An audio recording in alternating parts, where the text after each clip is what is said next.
A very good morning to you from New York, a good evening to those in other time zones, or good afternoon. It's a great honor to be joining you for this session of the Horasис Extraordinary Forum on the theme of celebrating the 75th anniversary of the UN and multilateralism in times of COVID. They called for the Secretary General to come back with proposals to upgrade the United Nations to better serve the aspirations of people and to make it more apt for current and future challenges. We need to build on the global demand to respond more coherently and better together to the current and urgent future needs. We need to show greater care across borders and generations for the planet we will hand over to future generations. How can we focus better on what unites us rather than investing so much in what divides us? How can we revitalize multilateralism against the backdrop of COVID? These are key questions of our time. I now have the honor to turn to the President of Armenia, His Excellency Mr. Armén Sարգսյանն. Mr. President, the floor is yours. Well, thank you very much, Mr. Undersecretary.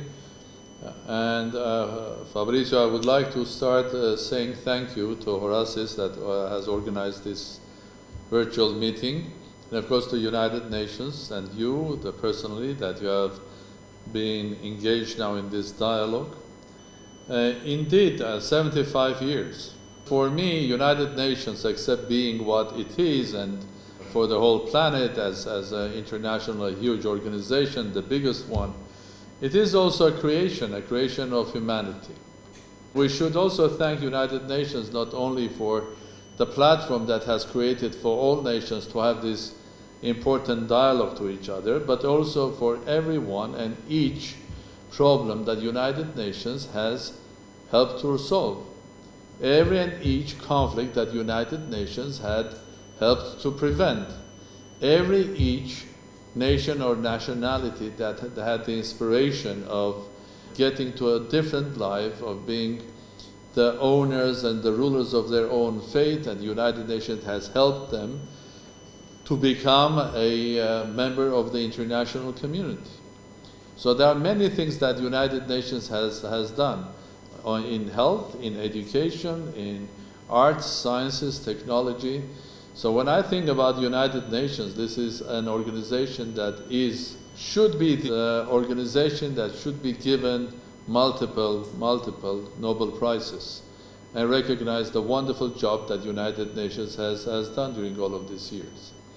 But of course, always there is the question, so after 75 years of our experience, where do we go now?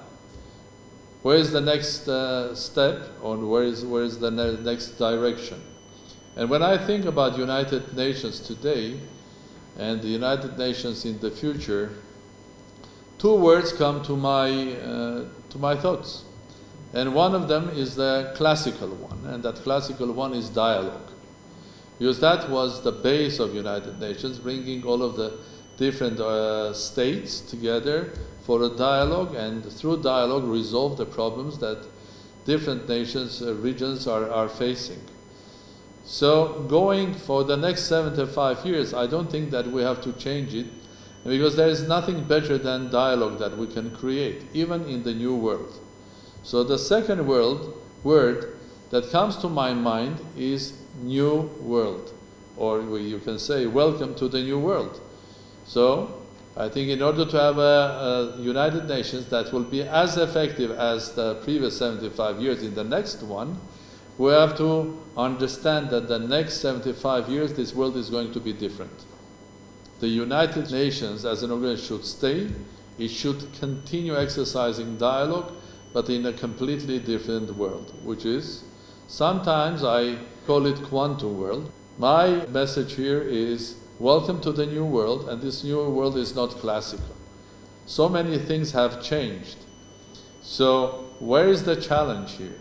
And the challenge is, of course, to keep United Nations as the most valuable creation that we have done during the last 75 years, but to modernize it bring it, to make it sort of a quantum, not classical in a sense, that the United Nations, its organization, be that education, health, just all other platforms, will be going in harmony with the changes of this new world.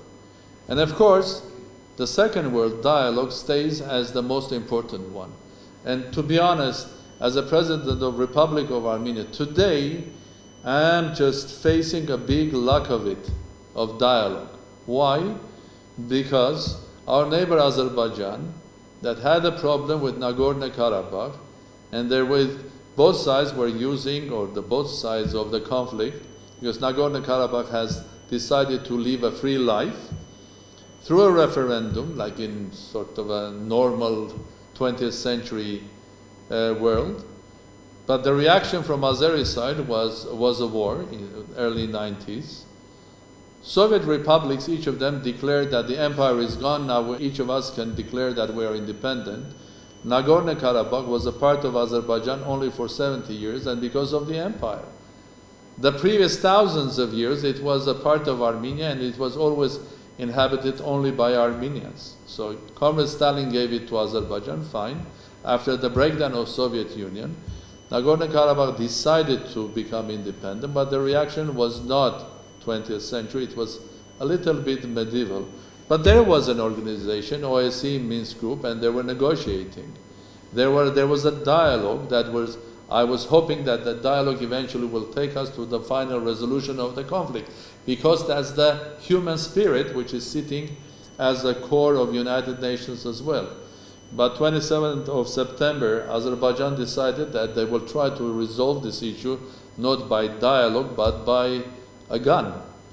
And then the unfortunate thing is now on the Azeri side, that Turkey has been involved heavily, using their means in order to bombshell Armenian, not only the borders and the fighters or the army of Nagorno-Karabakh, but also civilians. It reminds me something which is one calls an ethnic cleansing. And as an Armenian, every and each time I see Turkey going into battle, it takes me back 105 years ago when at the end of Ottoman Empire there was the Armenian genocide. So the call is, yes, the world is new. Yes, there is nothing better that we have than United Nations. Yes, there is only one way to resolving all our problems, and that's a dialogue. And dialogue is a big word connected to United Nations. So we should continue dialogue in this new world with new forms. Well, I can continue more. I'm a former professor, and it will take your 45 minutes. So I stop here. Thank you, Fabrizio.